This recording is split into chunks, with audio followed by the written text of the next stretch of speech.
Hey there, welcome back to the Hinse Brothers YouTube channel. My name is Trevor and I'm here with Adrien Hinse, who is one of the brothers in Hinse Brothers. And today we're going to talk about emergency furnace repairs. So what do? It's the dead of winter, middle of the night, and you notice a chill is in the air, but your furnace is not working. So we're going to talk with Adrien today from Hinse Brothers, and we're going to talk all about what do you do in the event of your furnace dying, or furnace emergency. Okay, man. So here we are. Right now it's December in Edmonton, Alberta, and in Sherwood Park. And this weekend we're going to have minus 30s. Yeah. Minus 30 Celsius. That's without wind chill. That's just straight up cold. And we know the calls are going to come. So what's the first thing that you tell people should their furnace, stop working? Well, actually, I'd tell people right now, actually probably a little while ago, is a good time to get prepared, right? So first thing I'd do is, make sure your filter isn't overdue for replacement. Always have some spares. In the really cold temperatures too, we tend to get a lot of ice buildup on some furnaces, depends how it was vented outside, right? Good idea to check daily or even a couple times a day. Just monitor the ice buildup on your exhaust. If you're getting excessive buildup, that's a sign that maybe it's not grading properly. So you're supposed to have an angle grading back to your furnace so the furnace can actually drain the condensation. Okay. So you get condensation from a high efficiency furnace, usually vented outside the wall. And yeah, excessive buildup of ice is a sign it wasn't maybe done properly or there's a problem, right? Okay. So we need to look at that. Other thing too is people like to put rodent screens into their intake. That's really a no-no because that basically gets frosted up and it stops your furnace from being able to get the combustion air it needs to burn. That's a problem. So these are important things to look at, and I've been running through them. Another one, if your furnace wasn't vented properly and the exhaust is actually getting sucked into the intake. In cold weather, that exhaust hangs a little lower and it stays around the house longer. And so you don't want that sucking it up. So monitor what's happening. If there's an issue, you can give us a call. We can rectify the situation for you.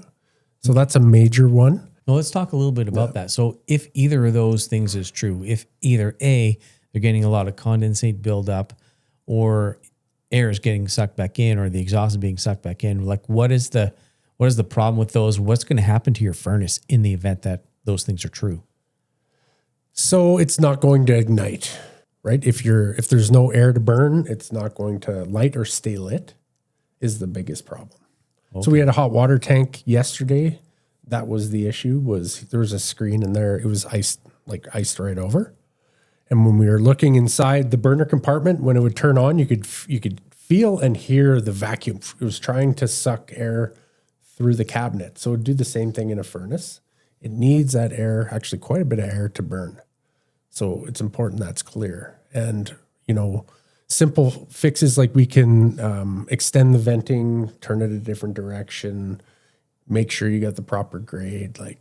We can get it rectified. Sometimes it's the wind. You might be vented properly, but needs to be done differently because your headwind is coming in that direction, blowing it directly to your intake, that type of thing. Oh, so a number of different things. So check on your intakes and exhaust on your high efficiency furnace. Make sure that your furnace filters are clear and, replace them. Good time to replace them. What else is something that people can do preparing for the freezing cold temperatures that we get here in Edmonton and Sherwood Park?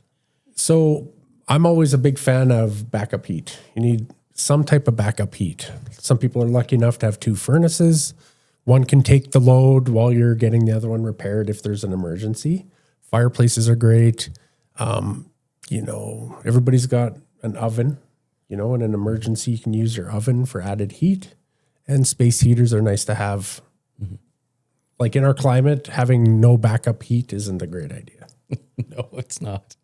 Not a great idea at all. And it's tough to, some suppliers aren't open like in the middle of the night. So sometimes it might be difficult to get the part you need in the middle of the night, right? So might have to wait till the next day anyways. So having a backup plan will, one, save you money on labor costs, paying to open up the shop in the middle of the night, and just give you a little bit of a better secure feeling that if something happens, you're covered, right? Yeah, because all you really have to worry about is, the time from when you usually go to bed to getting up in the morning, and when things are starting to open up, like the suppliers open up, the HVAC companies are open, Hinse Brothers is ready to go. And you're not paying those extra fees, like you said, for the supplier to open up their doors, because they got to call somebody, get somebody into the store, unlock it, get your part for you. And there's a cost to that, as well as your guys have to come after hours or outside of normal working hours. Yeah. And there's a premium on that as well, right? There is, right? It just trickles down. And so the better you can be prepared. Other thing is you want to check your thermostats, make sure they don't need new batteries. Everything's working properly. It's responding. Humidifiers in this extreme cold, you want to turn those down, maybe 30, 35%. You're going to start getting excessive condensation on the windows when it's really cold out. So you want to turn those down a bit. Like if you haven't had a service done in a long time, it's a good idea to get a service done. Things simple like flame sensors and that need to be cleaned just to make sure you're having a proper burn in the furnace. It stays lit. If your classic sign is if your furnace is turning on and off, on and off, on and off, the flame sensor needs to be cleaned, and potentially other service as well. So, okay. So when should they book a furnace service? If it hasn't been done, right away. But typically, it's good to get your furnace looked at as soon as the weather starts coming down a bit. September, October is a good time to have your furnace, looked at. Other thing too, go to your furnace. So go in the mechanical room. I always tell my customers it's a good idea as often as possible, make it a practice to drop into the old utility room, right? Yeah. Have a look. Are there any leaks anywhere? If you catch them soon, you can prevent major damages to your furnace. So you want to get those taken care of right away. Noises, odd noises. If you're a classic in the cold weather is the inducer fan. So in the upper compartment of your furnace, when the inducer fan goes, it starts to make a bit of it vibrates or rattles. If you hear that, chances are your inducer is going to fail here right away or soon, especially when it's working really hard to try to keep the house warm. Mm-hmm. Okay. Yeah. And if that's the case, if they hear that noise, they should just give you a call right away and get somebody in there because, failure is imminent. And then if that happens, basically you've got no heat. Your furnace is not working, right? Yeah.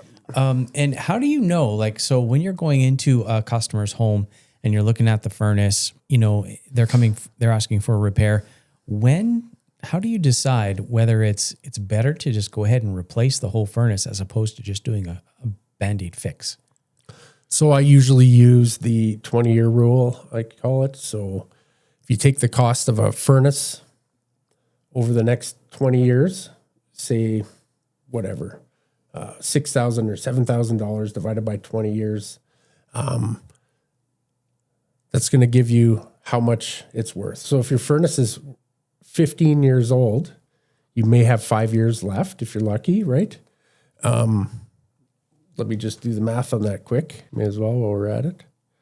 So let's say, depends on the furnace you get, 7,000 divided by 20. So about $350 a year. Okay. So if you have 5 years left, my rule of thumb, I'm either going to let the furnace go and chance that it's going to last the next 5 years. So am I going to do a $1,500 repair if there's about $1,500 worth of life left in the furnace? To me, not really. I like to have warranty. I like to have new equipment, right? So if there's an expensive repair, a blower motor at 15 years old or older, or inducer fan, that type of thing, then it's a really good time to look at getting a new furnace, because the things we don't get to see are the internals of the furnace. So is the heat exchanger somewhat plugged? Is there some cracking happening? We can go and put $1,500 and then, next year your heat exchanger's done. Right. Then what? I like to give people all the options, right? Sometimes it's just you just can't do it right now.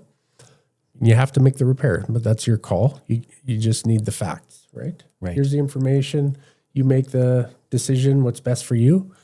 But I just want to make sure that you always have that, so you're making a decision based on facts. No, that's great. I think, that's a really good option for people.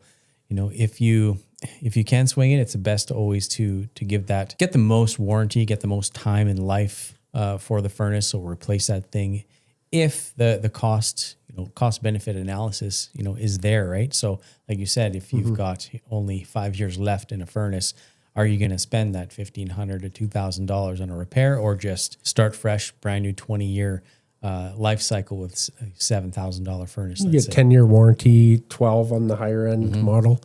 And that covers what? Covers your labor and parts. Right.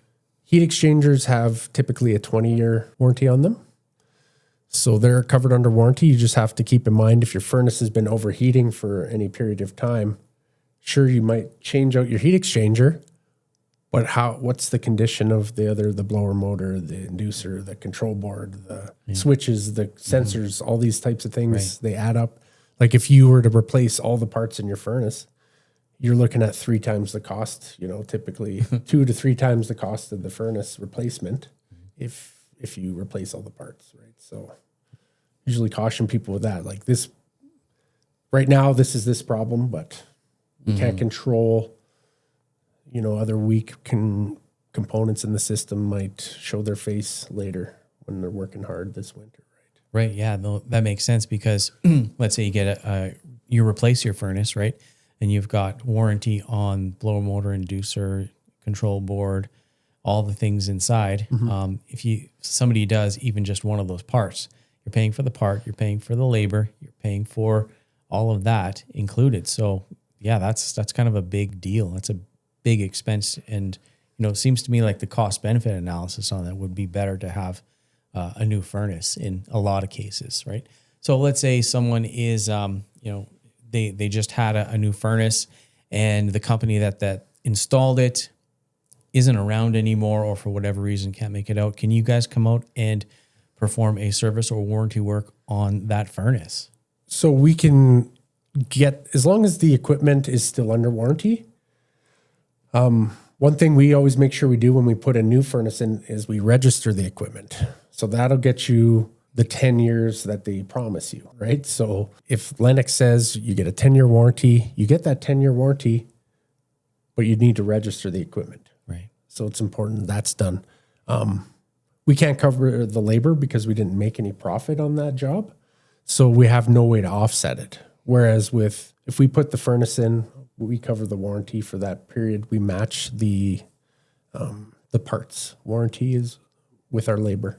Nice. And then you get reimbursed from Lennox or whoever's providing that. Yeah, warranty. we use the serial number on the equipment. We submit it to whichever supplier it is, and they just give us the components. Is there anything that I missed or something we didn't talk about regarding emergency furnace repairs in Sherwood Park? When you have an emergency call, it's a good idea to get down to the equipment and have a look at what's happening. So usually, depends on the equipment, they'll have an LED system, like a light, that'll tell you what the error code is. So that'll help give us an idea what might be happening before we get there.